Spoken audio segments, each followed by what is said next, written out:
Anaweza sema game ya leo tunashukuru kwa next stage. Hiyo ndio muhimu.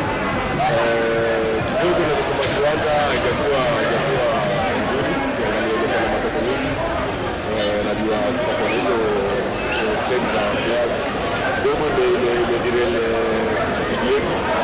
Naweza sema ndio imechangia. So naweza sema the next stage we are happy about that. But kidogo tunataka kama team tunajiuliza mbona performance bao tunapeana hizi goals. Game ya juzi tunacheza na FC tumevuta away goals. So it's a problem. Kitu ambacho tunafaa we have very fast kabla haijakuwa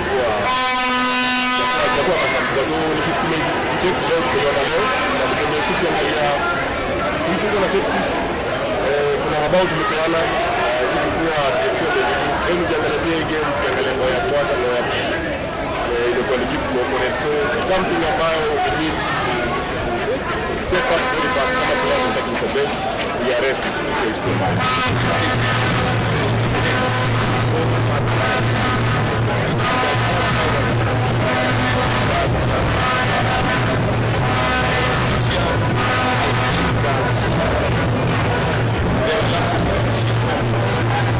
that's why once we visit certain positions.